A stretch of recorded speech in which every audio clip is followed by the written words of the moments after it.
يا أيها الذين آمنوا خذوا حذركم فانفروا ثبات أو انفروا جميعا.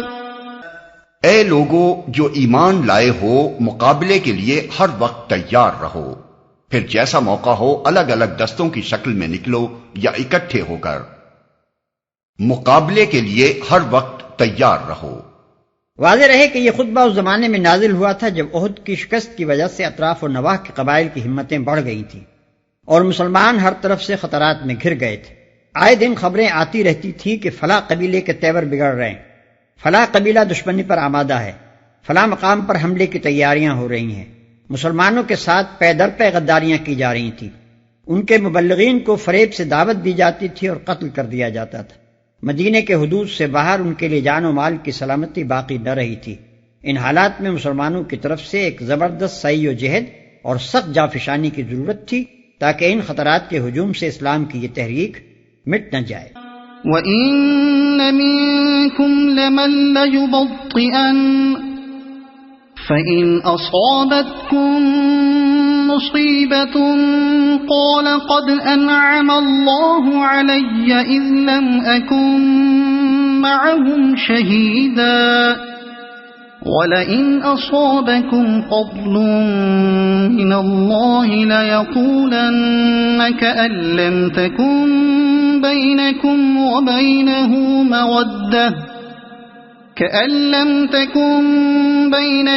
وَبَيْنَهُ مَوَدَّةٌ يَا لَيْتَنِي كُنتُ مَعَهُمْ فَأَفُوزَ فَوْزًا عَظِيمًا.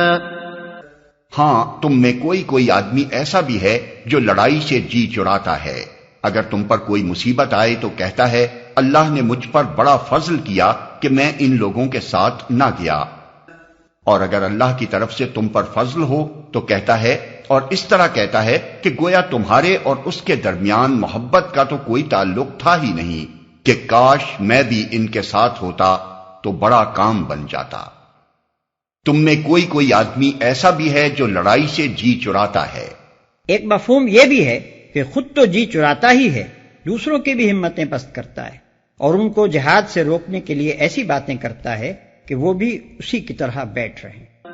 فَلْيُقَاتِلْ فِي سَبِيلِ اللَّهِ الَّذِينَ يَشْرُونَ الْحَيَاةَ الدُّنْيَا بِالْآخِرَةِ وَمَن يُقَاتِلْ فِي سَبِيلِ اللَّهِ فَيُقْتَلْ أَوْ يَغْلِبْ فَسَوْفَ نُؤْتِيهِ أَجْرًا عَظِيمًا.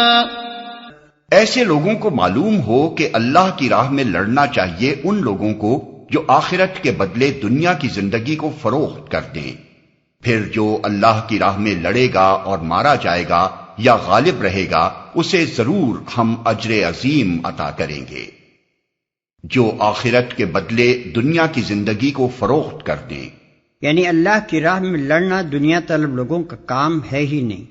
یہ تو ایسے لوگوں کا کام ہے جن کے پیش نظر صرف اللہ کی خوشنودی ہو، جو اللہ اور آخرت پر کامل اعتماد رکھتے ہوں اور دنیا میں اپنی کامیابی و خوشحالی کے سارے امکانات اور اپنے ہر قسم کے دنیاوی مفاد اس امید پر قربان کرنے کے لیے تیار ہو جائیں کہ ان کا رب ان سے راضی ہوگا، اور اس دنیا میں نہیں تو آخرت میں بہرحال ان کی قربانیاں ضائع نہ ہوں گی. رہے وہ لوگ جن کی نگاہ میں اصل اہمیت اپنے دنیاوی مفاد ہی کی ہو تو در حقیقت یہ راستہ ان کے لیے نہیں ہے. وَمَا لَكُمْ لَا تُقَاتِلُونَ فِي سَبِيلِ اللَّهِ وَالْمُسْتَضْعَفِينَ مِنَ الرِّجَالِ وَالنِّسَاءِ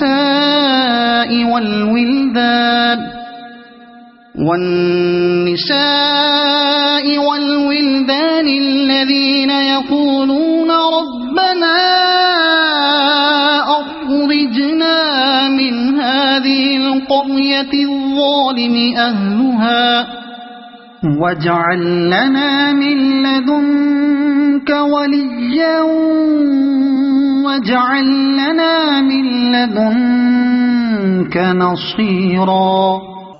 آخر کیا وجہ ہے کہ تم اللہ کی راہ میں ان بے بس مردوں، عورتوں اور بچوں کی خاطر نہ لڑو جو کمزور پا کر دبا لیے گئے ہیں اور فریاد کر رہے ہیں کہ خدایا ہم کو اس بستی سے نکال جس کے باشندے ظالم ہیں، اور اپنی طرف سے ہمارا کوئی حامی و مددگار پیدا کر دے۔ اشارہ ہے ان مظلوم بچوں، عورتوں اور مردوں کی طرف جو مکہ میں اور عرب کے دوسرے قبائل میں اسلام قبول کر چکے تھے، مگر نہ ہجرت پر قادر تھے اور نہ اپنے آپ کو ظلم سے بچا سکتے تھے۔ یہ غریب طرح طرح سے تختہ بشق ستم بنائے جا رہے تھے اور دعائیں مانگتے تھے کہ کوئی انہیں اس ظلم سے بچائے۔ الذين آمنوا يقاتلون في سبيل الله والذين كفروا يقاتلون في سبيل الطاغوت فقاتلوا أولياء الشيطان إن كيد الشيطان كان ضعيفا۔ جن لوگوں نے ایمان کا راستہ اختیار کیا ہے وہ اللہ کی راہ میں لڑتے ہیں، اور جنہوں نے کفر کا راستہ اختیار کیا ہے وہ طاغوت کی راہ میں لڑتے ہیں۔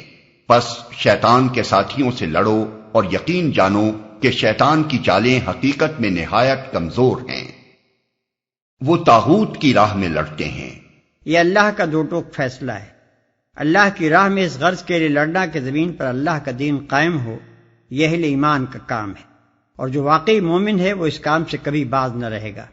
اور طاغوت کی راہ میں اس غرض کے لیے لڑنا کہ خدا کی زمین پر خدا کے باغیوں کا راج ہو، یہ کافروں کا کام ہے، اور کوئی ایمان رکھنے والا آدمی یہ کام نہیں کر سکتا۔